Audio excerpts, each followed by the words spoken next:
Yo, good morning everybody. Welcome back to the channel. Happy Aloha Friday. So we got a lot to cover in today's video. We're going to be talking about Boost Mobile and the expanded network and how it's been for me so far. We're going to be talking about the social platform sensation known as TikTok and what's happening with that. And then we're also going to wrap it up with a little bow here after we complete it off with no chargers in the box. So anyways, guys, let's just get into the first topic right now. Let's talk about Boost Mobile real quick, guys and gals. Boost Mobile has actually been pretty solid for me so far. The account was given to me by Sneed Mobile Tech, so give a big shout out to him. He was giving away 2 Boost Mobile SIM cards, and I guess people didn't want them. So I told him I would take one, I would try out Boost Mobile, and I would give the account to somebody that would need the phone. And so it's about that time where I'm about to give it away. But anyways, so by using Boost Mobile and just kind of like seeing like how it is. I mean, the very first week that I had it and it was all set up, it was actually pulling really good data speeds, up and downloads. I will say that for a fact. But that's also because, thanks to my friends on Periscope, like Caleb and Tim and all them and Sneed, they definitely told me that, it was being prioed over T-Mobile postpaid. Now, what that means is that T-Mobile postpaid customers were underneath Boost Mobile customers as far as the access they had to the T-Mobile network. Boost customers were at a higher prioritization. So, but now that has since changed since July 1st with the acquisition by Dish over Boost Mobile. So now Boost Mobile is with Dish and no longer sitting temporary on T-Mobile. And the speeds have returned back to what they used to be. So I'm not really frowning upon that. So the last speed test I ran, I got like 36.3 down and like 6.32 up. Yeah, that's the latest results right there. So with that being said, that's actually not too bad, and that's in my home, the same place I ran the speed test where it was like, it was really dipped down after July 1st. So it was like less than 2 megs down and like not even a megabit up. That was kind of bad. So I was kind of worried there, but it's since returned to that right there. So and that's doable. Also, good things about Boost Mobile, that we had fear of was them not having an unlimited plan, because they had a 35 plan, which is 10 gigs, a $45 plan, which was 15 gigs.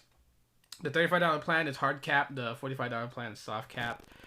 So $45 and then you're throttled to 2G.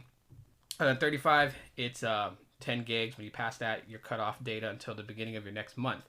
However, it has been confirmed also by Sneed, who's done a lot of research on it, that the unlimited plans will also stay. So that's a good thing.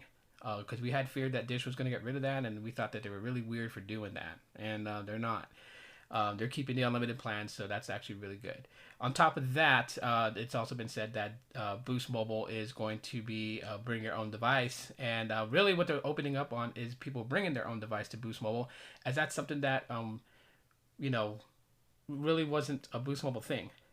Boost wasn't known for having compatibility with a lot of unlocked devices, and looks like that Dish is planning to do that with Boost Mobile, so that's actually pretty good too. They're still going to sell Boost Mobile devices, but you can pretty much bring your own unlocked device, which would be great, because if you have a Pixel device and you always wanted to use it on Boost Mobile, you'll be able to.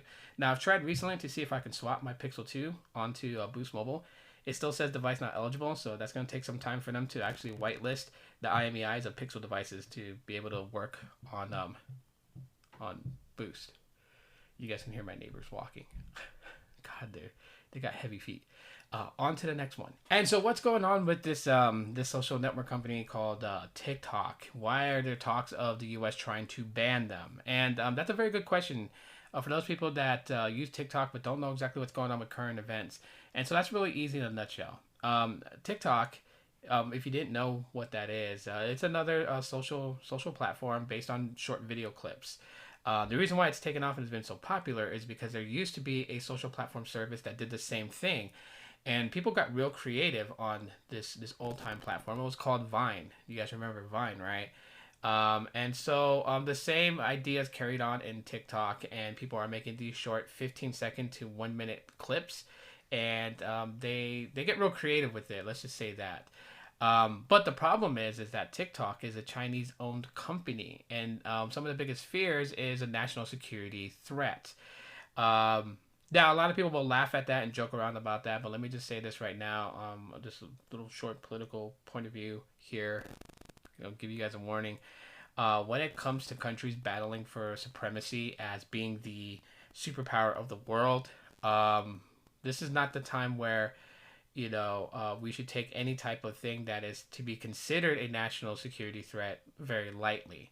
A lot of people will wonder, well, what are they doing? Well, they can be ciphering and collecting a lot of your information. And, it would be a little hypocritical for people to be like, oh, well, TikTok ain't going to do nothing with my stuff. I don't care if they watch what I do. But everyone was on Facebook about collecting their data with that whole Cambridge Analytica thing, right? You got to call a spade a spade. So if you're going to be mad at Facebook for it, then you got to also carry on that same thought process when you look at TikTok if they're doing that. Now, the CEO of TikTok has come out since and says, no, that's not it. TikTok's an American-based company. American users, all their info is stored on a server here in the US with a backup server in Singapore. Now, you kind of hear that right there, right? Your info, your data that's collected from TikTok is housed in the server here in the US, according to TikTok CEO. But there's a backup in Singapore. Singapore is not part of the United States. Just saying. Now, should you delete TikTok? That's up to you. You have the freedom to do what you want to do with your data. Why isn't it that the U.S. isn't immediately ban TikTok? Well, they can't actually do that, considering the fact that TikTok, the app itself, is written in code, and code is a form of a language. And so because code is a form of a language, that would be infringing on the First Amendment right, freedom of speech. So, not looking too good with our administration trying to find ways to try and ban TikTok, as India has already banned TikTok in their country, and Instagram is trying to pounce on India. Kind of crazy. But right now, India has a standoff with China. Tensions are rising with them, especially at the Himalayan border, which borders India to China. So a lot of political stuff going on there. But look, guys, TikTok itself, it's up to you if you want to delete your account or keep your account. Now, if you're one that's like, you know what, I'm not dealing with this, I'm going to delete my account, I don't want anyone collecting my data at all, totally fine. But if you want an alternative to that, there is an app called Byte. Byte is actually Vine resurrected. So the creators of Vine went ahead and created this new platform called Byte. Byte and TikTok are very similar. They're at war with each other. So when you go to Byte, you'll see people that are like, influencers and content creators on Byte kind of trash TikTok, and then vice versa. You'll find TikTok creators kind of trash Byte. Now, if you want to know who owns TikTok, is it really owned by a Chinese company? Yes, it is. It's owned by a company that's called ByteDance. That's kind of coincidental. But anyways, yeah, Byte is separate from TikTok, okay? ByteDance is the name of the company that helped start and owns TikTok. So, like I said, if you don't want to deal with TikTok anymore, but you like those little short video clips and stuff like that, you'll find a ton of the same ones on Byte. So just go through Byte. Okay, so the final discussion today has to do with OEMs and the possible future of getting a smartphone without a charging brick in the box. Now, a couple of weeks ago, this was talked about with the announcement that Apple is not going to be including a charger brick in the iPhone 12 box. I believe with the iPhone 12 Pro and Pro Max, they will have a fast charger brick along with the charging cable. But with the iPhone 12, you'll just get the charging cable, not the charging brick, according to sources that are throwing these rumors out there. Technoid covered that video extensively, so check out his video if you guys really want to know like the whole deets about all that. But right now, Samsung has pretty much said itself too that it's going to follow that same trend and not being including any chargers in future Galaxy S boxes. That's kind of crazy. So Apple has always been known to be a trendsetter, and this is a trend that I think people are going to scratch their heads and be like, why? Apple removed the headphone jack, and every other company started to follow that, including Samsung, who used to make commercials about them keeping their headphone jack, and then they finally got rid of theirs too. So again, Apple doing this trend, no charging brick in a box. Now, why would Apple do that? And that's common sense, people. They want people to spend money. That's how it goes. Apple definitely would love the fact if you spent $749 for an iPhone 12. And then you spent another $60 on a fast charging brick. I mean, that's more money that they're making. That's the whole thing. They sell products. Samsung sees it the same way. Like, oh yeah, people need to charge their phones besides using a computer or some sort of other source. Now, people are starting to come up with an excuse for these companies. They're like, look, we've been giving charger bricks for a long time.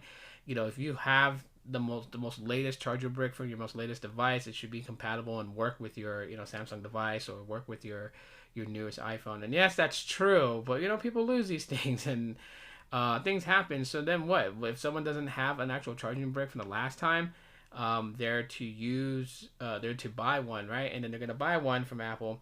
Now, shout out to Alex, who did say this on Periscope the other night. He was talking about it. He was like, you know, people can go on Amazon and find one for like $20, like a fast charging 18 watt charging brick for an iPhone for like $20. And yes, it's a third party brand. It's not an Apple brand, you know. And yeah, and Apple knows that. But there are some people who just only buy Apple, and so Apple knows that they're not going to go to Amazon to get a third party charging brick. They're going to buy it from them, from the Apple store, or order one online, and it's going to be like $60 for it.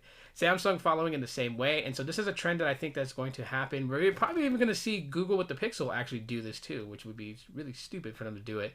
And yeah, all it is to make more money. Sadly, as it is, it's just to make more money, and that is totally sad. That would be sad if all manufacturers started following that. You know, and then I questioned this too, because people are like, well, Apple needs to make money, and I thought to myself, I could remember a specific keynote last year where they said they announced all these cool new things that Apple was doing, and then people were like, Apple's doing it because they know the future of making money is in services and not in hardware.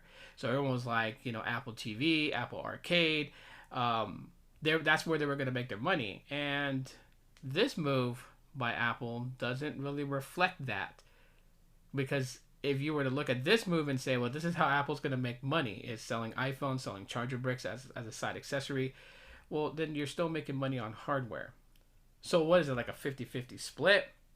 Making money on software services and on hardware? Is that where they're going to focus at? Because if that's the case, they've been doing that already with Apple Music, Apple TV. They've already been doing that.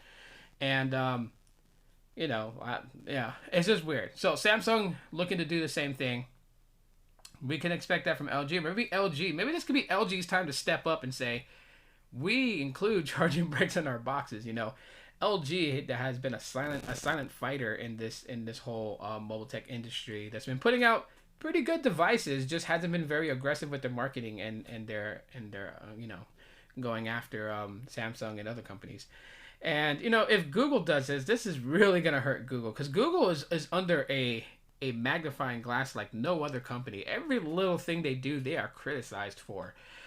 So if they were to follow this trend and be like, we're not including an 18-watt charging brick with our phones, and oh yeah, people are going to give Google another hole. And right now, if they get ripped another hole, then Google's going to have more holes than any other person in this world, because they've been ripped a hole, by my count, more than 7 times already with the Pixel devices. But that's just, who's counting?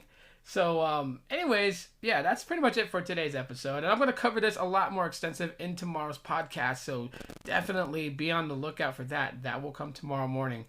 Yeah, so if you made it this far into it, hashtag Aloha Fridays.